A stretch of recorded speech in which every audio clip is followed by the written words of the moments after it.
¿Qué tal, gente? El increíble, el asombroso, el espectacular Alianza Lima. Alianza Milan logró ayer un punto espectacular, un gran punto, un punto de oro, en una plaza complicada para los equipos peruanos como lo es Brasil, frente a uno de los grandes de Brasil como lo es Sao Paulo, que es el equipo con más títulos internacionales en la historia de Brasil.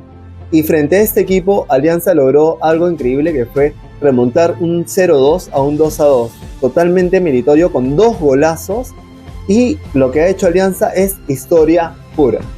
Así que quédate y vamos a analizar este juego. Disfruta lo mejor del fútbol aquí en Grita.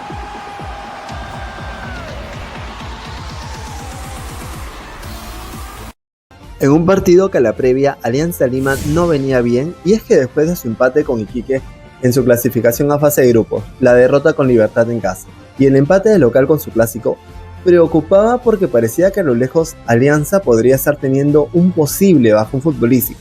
Además que la saga principal de defensas como Zambrano, Enrique, Trauco y Garcés estaban suspendidos, lo que obligaba a jugar con potrillos como Guamán, Velázquez, y estos estarían acompañados por un jugador que normalmente su resultado, su rendimiento es regular, como Richie Lago, y todos ellos serían liderados por Noriega.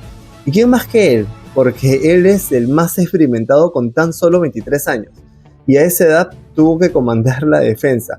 Y esto es un acierto de Gorosito, ya que este partido, al no tener banca para la defensa, cambiar a Noriega de su puesto habitual como volante a colocarlo como zaguero fue visión del DT. Porque si la defensa eran canteranos de 18 y 19 años como Guamán y Velázquez, ¿quién mejor que un canterano fresco pero con kilometraje como Noriega? Pero también Alianza no tenía a su jugador más auspicioso, Cepelini, que por el castigo prácticamente que le ha colocado la Conmebol se va a perder toda la Libertadores por el momento. Además de Cantero, que fue lo mejorcito en el partido de Alianza Lima contra Libertad. Entonces, Alianza ya llegaba a este partido con 7 bajas. Y iba a asumir ese partido con un plantel suplente, un plantel inédito, o equipo B, como quieran llamarlo. Lo que hacía parecer que sería una goleada, dado los rumores de la prensa eran de que Alianza jugaría con línea de 5, buscando el empate o evitar la vergüenza.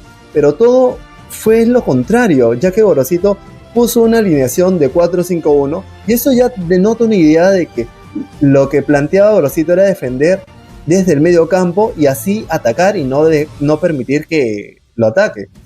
Entonces, Alianza fue un equipo que desde el inicio del partido propuso. Antes del gol de Sao Paulo, Alianza ya había tenido las más claras, sobre todo con un palo de Hernán Barcos.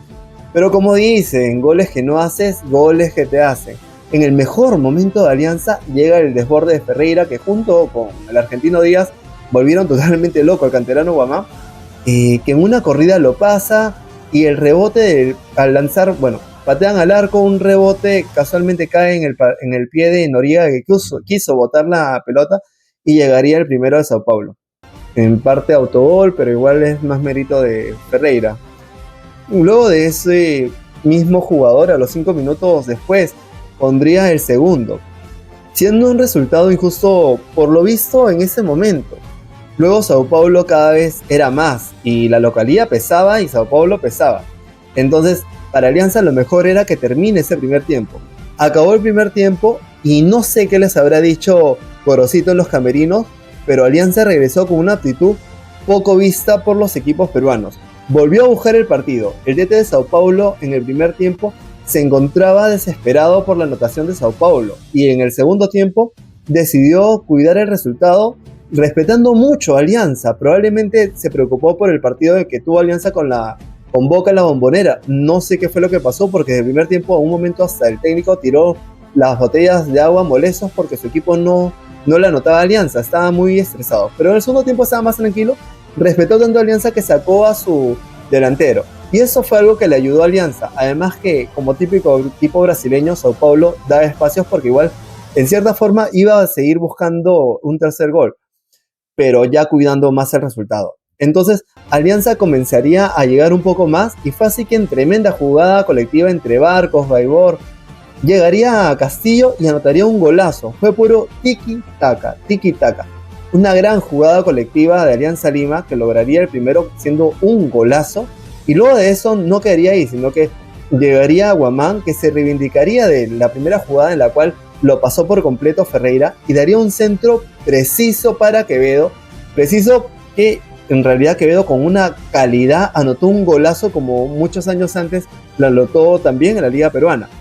Y ese golazo, ya sea de chalaca, tijera, como desees llamarlo, fue un golazo que puso el 2-2. Pero luego de eso, Gorosito cuidó el empate. Y la verdad es que Alianza podría haber buscado la victoria, pero era demasiado riesgo, más teniendo en cuenta que es el Sao Paulo de local y con una defensa sin experiencia, era mejor retroceder lo de Alianza Lima. Para mí estuvo bien. Ahora, Alianza aguantó un promedio de 20 minutos junto con los 7 minutos que dio el árbitro. O sea, con esos 7 minutos ya era un promedio de 20 minutos que estuvo aguantando el resultado. Sao Paulo tendría incluso un palo, pero ese palo solo avisaba que si no entraba esa, no entraría ninguna. Y Alianza, con mucha garra y sobre todo con buen fútbol y corazón, logró un empate con sabor a victoria con el equipo con más títulos en Brasil. Tengo que resaltar a Gaibor, Eric Castillo y Barcos, que fueron artífices del primer gol. Jesús Castillo, que tomó la posición de Noriega y no lo hizo nada mal.